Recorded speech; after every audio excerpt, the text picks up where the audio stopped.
Yo, man. Welcome back to the final basketball podcast of this season. Yeah, that's right. Last night, the Golden State Warriors wrapped up the NBA Finals against the Boston Celtics, closing them out in 6 with a 103-90 win.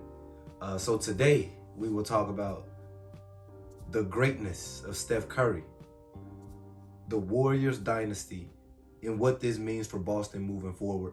All that.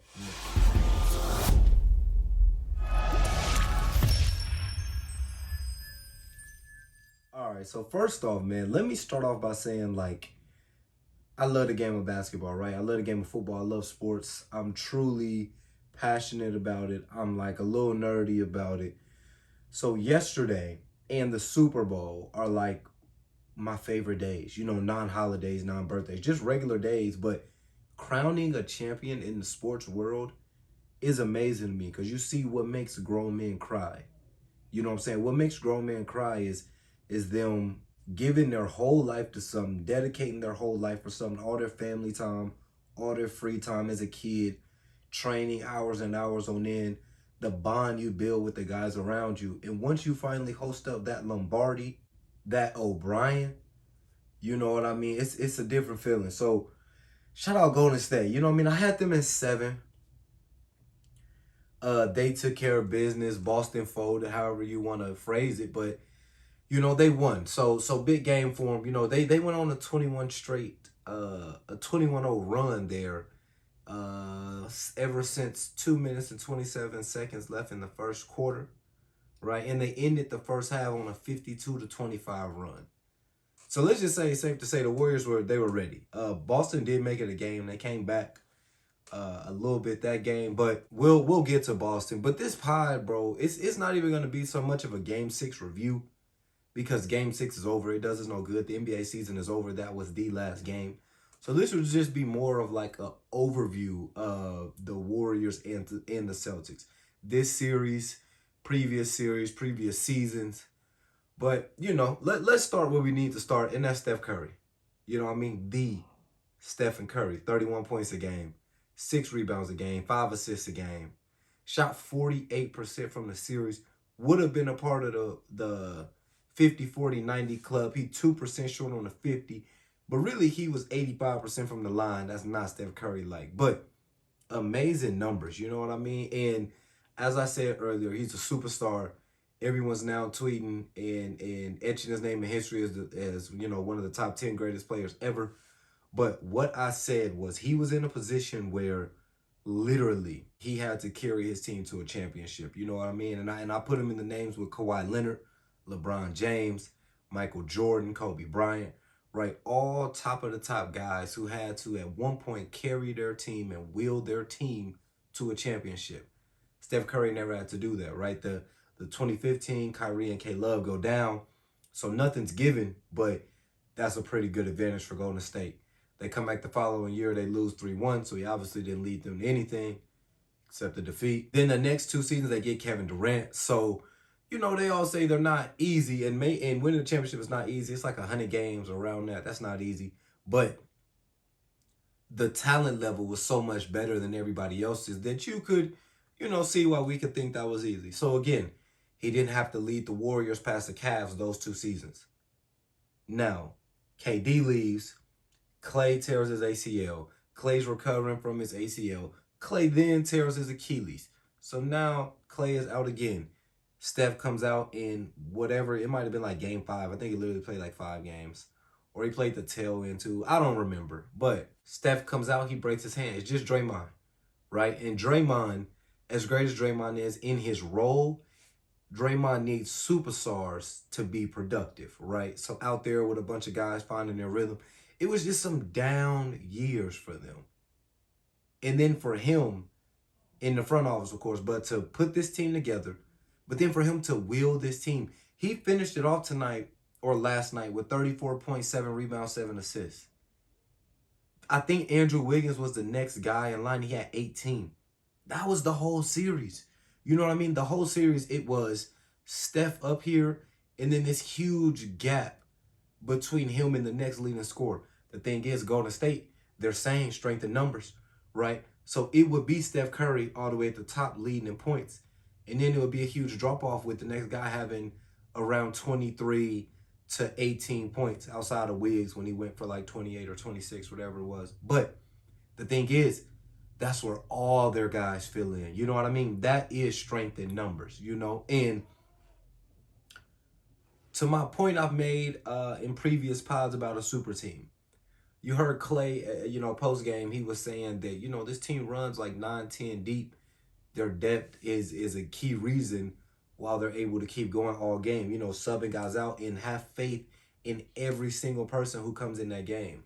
That was my thing. I feel like a team, of course, that has 3 superstars are a super team. That's easy, right? If you have 3 of the top 5 players in their respective position, that is a super team. It's also a super team. A team that has 2 stars, but their supporting cast is amazing. If your team can run 7 to 8 to 9 deep of quality players, right? Guys who could come in and not miss a beat, guys who could come in and play big minutes in big games, that is also a super team. So I think this Warriors team, this was easily the least talented team they've had, but they were able to put together. They were able to put it together, led by Steph Curry. He's 1 of 1. You know what I mean? He literally did not fall off. In 2016, when they lost the 3-1 lead, he fell off. His performance dipped off when they needed it most. 2015, he couldn't get the Finals MVP because Iguodala was doing so good and hitting so many timely shots that Steph Curry was kind of like front running in a way. I ain't saying that about Steph, but when they were up, he was all good. It would get down to the meat and potatoes, and he wasn't all the way there or locked in. But these finals, man, from game 1, you know what I mean, to game 2, to game 3, to game 4, to game 5, to game 6, Steph Curry was the best player on the floor. He was the best player in the finals. Real quick, I want to say there was a little talk about if the Warriors didn't win the finals, should Steph Curry still have won the finals MVP? Because he still would have been the guy playing the best basketball. No. You know what I mean? LeBron James did not win it that year. He got swept when he had a 50-point triple-double against KD and them. But then again, you can make an argument, was he the best player in that series? Was it LeBron or was it KD? Moral is, if LeBron couldn't win it then, there's no way Steph could have won this one. But, outside of Steph, it's I'm happy for Klay. You know what I mean? Klay Thompson had a 2-year hiatus. You know what I mean? He had a 2-year hiatus where he tore his ACL, then he tore his Achilles, right? So he was out of basketball for 2 years. And if there's one thing we know about Klay, he wants to play basketball, be with his dog, be on his boat. Those are the things he wants to do. He couldn't play basketball, so that's big. And then it happening in the finals, that kind of being the start of the so-called downfall. I'm happy to see him back. I was not surprised that he had a good regular season and he didn't have a good postseason. I wasn't surprised that he then struggled in the finals. I wasn't surprised at any of that. They win game 6. Granted, they win game 6. We know this is no surprise, but nobody says a peep about the 5 for 20 game that Klay Thompson had. And he had multiple of those. But guess what? Strength in numbers. You know what I mean? A guy named Steph Curry is able to pick up all that slack. So, super happy for Klay. Super happy for Gary Payton II. Y'all heard his story. But outside of his story, I'm a fan of the player. You know what I mean? Everybody hears the inspirational story and 4 D-League teams, 5 NBA teams, if I'm correct, right? And that's an amazing story. But what he does for a team, it was so funny. Bruce Brown was a smaller version of PJ Tucker, right? And Gary Payton II is a smaller version of Bruce Brown. All guys who are undersized but play big. You know what I mean? All guys who could be the roller in a pick and roll. Now you got guys at the 3. Gary Payton could be like a 1. He's rolling in the pick and roll because he has a vertical. He's athletic. He can jump. He can do this and that. What he does on the defensive end is amazing. What he does with the mental part, the head scratch. Him and Draymond following Tatum that last game when, they were when Tatum had the ball, they weren't giving it up. All those little things right there that Gary Payton II does, that all matters, right? Everything he's learned from the G League, everything's been able to apply from there and take it to the league. Super happy for him.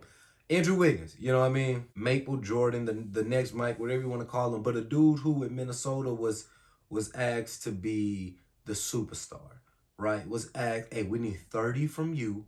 And if you don't get us 30 when you are the defense's main prospect and you don't give us 30, you're a bust. You know what I mean? It's very simple. You went to Kansas. You play for the Timberwolves. Y'all suck too. We need 30 from you. If you can't give us 30, you're not good. All that happened was Andrew Wiggins went from that environment into the right environment. An environment where they had him on the forefront, the first option. You know, we need 30 from you every single night. You need to be the reason why we win any of the games that we win, because it won't be many with the Timberwolves. He then went to the Warriors where they said, listen, bro, we don't need you to do that, right? We need your length, your athleticism, and we need you to buy into what we do. We need you to buy in on the defensive end, and we need you to buy into being like our fourth option, but always being ready. I related it to Harrison Barnes, right? The Warriors won the championship with Harrison Barnes doing a little bit of the same things. Andrew Wiggins had more of an impact offensively because he's a better offensive player than Harrison Barnes, but essentially the same guys, fourth option guys. Everything you get from them is a plus. No plays, all grit.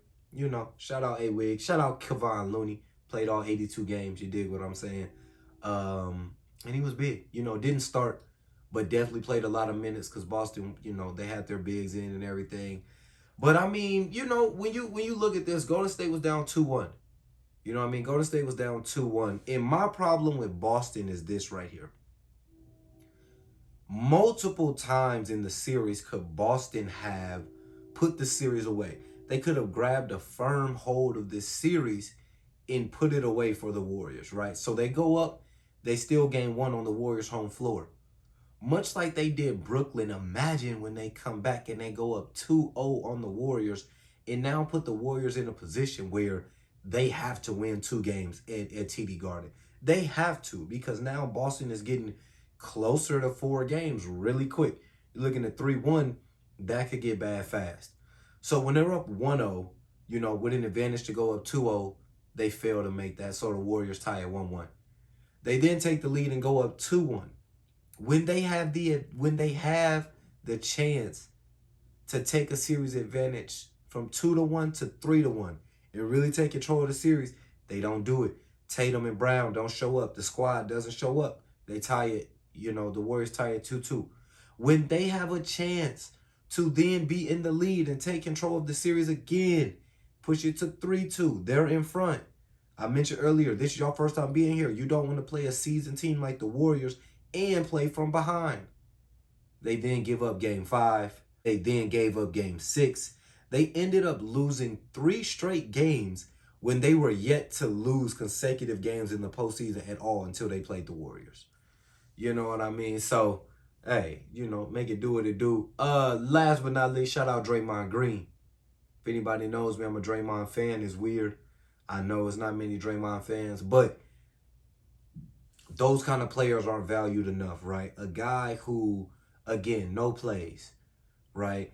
The leader of the team. You play with a bunch of guys who are easygoing and humble, and I mean, they talk, but for the most part, they're chilling. You need that alpha dog on the forefront who sometimes goes too far, but you need that guy who can orchestrate the offense, play defense, right? Rebound, get gritty, do whatever the team needs, and also relieve all the pressure off of Steph and Klay and make their jobs that much easier. You know, that's a vital thing. Draymond, the leader of the squad, defense, the leader of the squad, heart and soul of the squad. He was terrible in games 1 through 4. You know, his mom even said it. He acknowledged it on the pod. Games 5 and 6 was exactly, you know, the kind of Draymond we were expecting. Because games 1 through 4, those were 4 games. He fouled out in 3 of them. You know, that was terrible. He fouled out in 3 of them. 3 out of the 5 games. I'm sorry, because he fouled out game 5 as well. So he fouled out in 3 out of 5 games. But game 5, he had 8.7 rebounds, 6 assists. Right? Game 6, he had 12 points, 12 rebounds, 8 assists. That game 5, that 8.7 rebounds, 6 assists, it's not gonna knock your socks off. You know what I mean? It's not gonna be like, ooh, Draymond had 8, 7, and 6. But if you were the fourth option on your team, offense is not really your strong suit. 8, 7, to 6 means you literally impacted the game in every way. Not to mention holding his teammates accountable. Not to mention holding the refs accountable. Not to mention getting in the opposite team's head. All of that plays a part in the role Draymond plays on his team. Shout out that man, Dre, 4-time champ. You know what I mean? $1 million question. The $1 million question. With Steph Curry now being a 4-time champion, 2-time MVP, 1-time Finals MVP, the only unanimous MVP, NBA record for threes. What else? He had a couple of things. He's a part of the 50, 40, 90 club. All of that. You know what I mean? All that. Steph is him. We know. Is he top 10? Is he top 10 greatest player ever? My list real quick. I don't have 10 because anybody who played before Mike, y'all don't count. Larry and Magic, they made the cut. But Wilt and Kareem and Bill Russell, nah. Y'all can't make it. Y'all taking up room on my list. So my list, no order: Kobe, Michael Jordan, LeBron James, Tim Duncan, Shaq, Larry and Magic. I'm gonna give Larry and Magic the nod. I don't know. I think that's like 7 or 8. Like I said, it gets real hard to do the rest because, since I don't think Wilt and all them belong in there, I might say like KD, stuff like that. That's me. AI, not Bill Russell, Kareem, or Wilt, or not top 10 players ever played the game. I'll tell you that right now. But let's go to the Celtics, and I want to, first I want to say kudos to them because for real, man, they put together an amazing season, and of course you always get to the finals. Like I mentioned earlier, I'm a nerd for it. So I also love to see the team who won. I love to see them celebrating and so happy in the confetti and the little mini movies they make and yada, yada, yada. But I'm also so interested to see the team who loses because I like seeing how the players react. You know what I mean? I like seeing who really wanted it out there. I like seeing you, heartbroken in a way. That sounds weird, I know, but just about giving it your all and coming up short, So I want to shout out Boston. They did their thing. Shout out Robert Williams. Huge impact on one leg. He was switched out on a lot of high ball screens, for him to have a hurt knee. I tell you, that's a lot of step backs, you know what I mean, for you to be contested with. That's a lot of get freakiness by Jordan Poole for you to be staying with. So to do all that on one leg, in the NBA, the paint presence he was, the rim protector he was, all that. That's big time for Rob. Also, shout out Jaylen Brown. They weren't able to get it done, but Jaylen Brown really he took a step in these finals, I want to say. Because of course he had a turnover problem in the playoffs, yes, but in these finals specifically, he was Batman.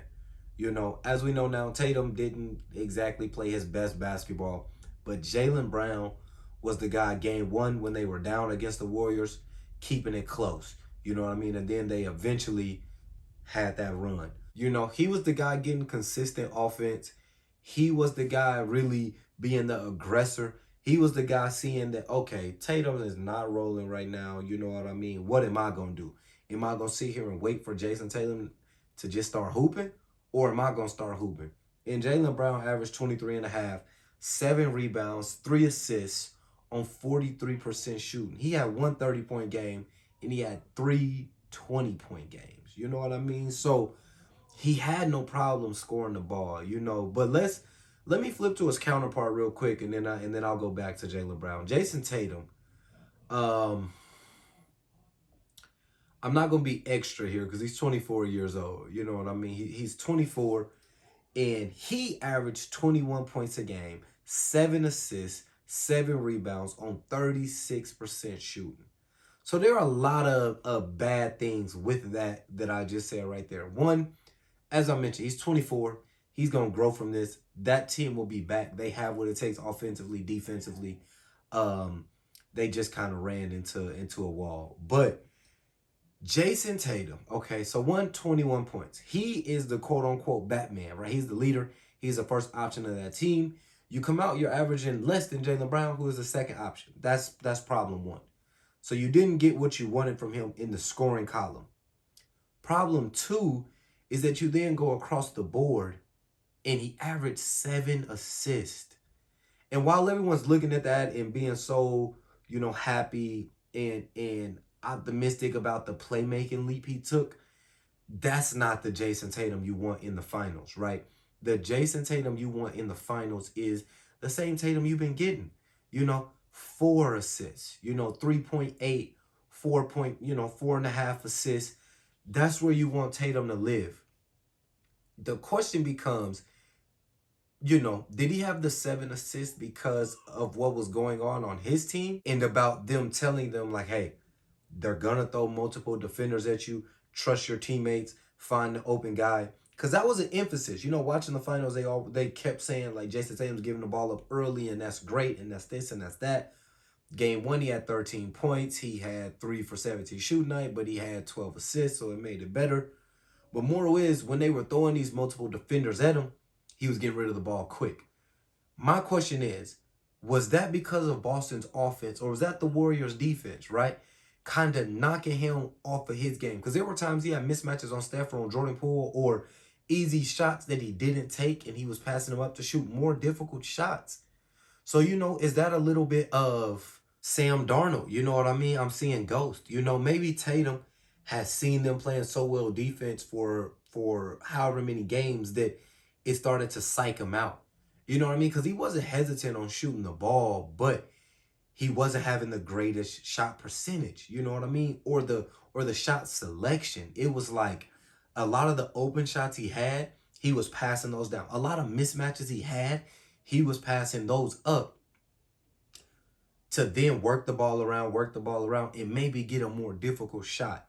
So everybody compares him to Kobe.